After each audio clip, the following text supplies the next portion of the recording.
రంగారెడ్డి జిల్లా మహేశ్వరం నియోజకవర్గం Meerpet municipal corporation పరిధిలోని జిల్లెలగూడలో మాలల ఆత్మీయ సమ్మేళనం ఘనంగా నిర్వహించారు. ఎస్సీ వర్గీకరణపై ప్రభుత్వాలు పునఃసమీక్షించాలని డిమాండ్ చేశారు. పెద్ద ఎత్తున మహిళలు, చిన్నారులు, మేధావులు, ఉద్యోగస్తులు మాలల ఆత్మీయ సమ్మేళనంలో పాల్గొన్నారు. మాలలు ఐక్యంగా ఉంటేనే ఏదైనా సాధించవచ్చున్నారు. ఈ కార్యక్రమానికి ముఖ్య అతిథిగా స్థానిక కార్పొరేటర్ గజ్జల రామచందర్, మాలల ఐక్యవేదిక రాష్ట్ర అధ్యక్షుడు బేర బాలకృష్ణ హాజరయ్యారు. ఎస్సీ వర్గీకరణకు వ్యతిరేకంగా రాష్ట్ర వ్యాప్తంగా పెద్ద ఎత్తున ఆందోళన చేపడుతున్నామన్నారు.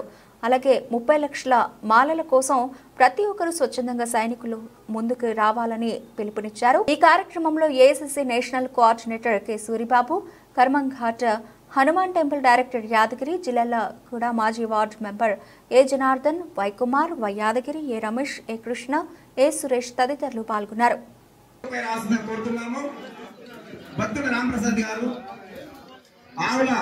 అందరికీ జై భీమ్.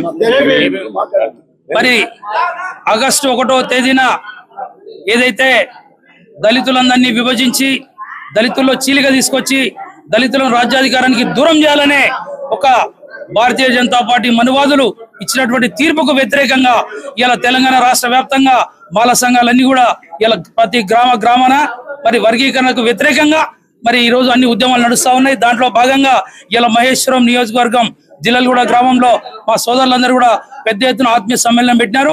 ఇక్కడ అందరూ కూడా మేధావులు, అదేవిధంగా మాల సంఘాల నాయకులు అందరూ కూడా, ఉద్యోగస్తులు, మరి విద్యార్థులు అందరూ కూడా వచ్చి మరి ప్రభుత్వం తీసుకున్న నిర్ణయానికి వ్యతిరేకంగా, మరి సుప్రీంకోర్టు ఇచ్చిన తీర్పుకు వ్యతిరేకంగా ఇలా మాల సంఘాలు తెలంగాణలో ఉన్నటువంటి దాదాపు 50 లక్షల మంది మాలలందరూ కూడా ఇలా రోడ్ల మీదకి రావడానికి సిద్ధంగా ఉన్నారనే మాట ఈ ప్రభుత్వానికి తెలియజేస్తూ రేపు డిసెంబర్ 1వ తేదీన జరిగే మరి తెలంగాణలో ఉన్నటువంటి మాలలందరూ కూడా మరి బహిరంగ సభ ద్వారా ఈ ప్రభుత్వానికి మరి మాలల సంగతి ఏందో, మాలల శక్తి ఏందో, మాలల సత్తా ఏందో చూపించడానికి ఈ ప్రభుత్వానికి మాలల లెక్కలు కూడా తెలవాలని చెప్పి మేమందరం కూడా పెద్ద ఎత్తున సమీకరణ చేస్తా ఉన్నాం.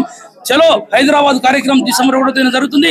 లక్షలాది మంది మాలలు హైదరాబాద్ కు రాబోతా ఉన్నారు. ఈ ప్రభుత్వాన్ని కళ్ళు జరిపించే విధంగా, మరి మాలలకు ఐడెంటిఫై వచ్చే విధంగా మాలలు అంగదొక్కాలని చేస్తున్నటువంటి మరి ఈ కుట్రలకు వ్యతిరేకంగా మనువాదులకు మరి మందకిష్ట మరి అంటగాకుతూ మరి తెలంగాణలో ఉన్నటువంటి దళిత జాతిని పూర్తిగా నిర్వీర్యం చేస్తున్నారు. కాబట్టి మరి పెద్ద ఎత్తున ఉద్యమాలు చేస్తున్నాం అన్నమాట.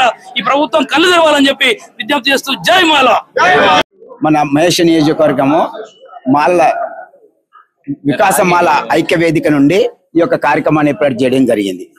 దీని యొక్క ముఖ్య ఉద్దేశం ఏంటంటే, ఏదైతే సుప్రీంకోర్టు 1 ఆగస్టు ఏదైతే జడ్జిమెంట్ ఇచ్చిందో అది సమన్వయంగా లేదు.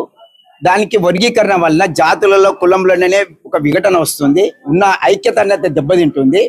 అయితే సామాజికమైన 75 ఏళ్ల నుంచి ఏదైతే అంబేద్కర్ ఏదైతే కాన్స్టిట్యూషన్ పెట్టిండో ఇప్పటివరకు జరగలేదు అది.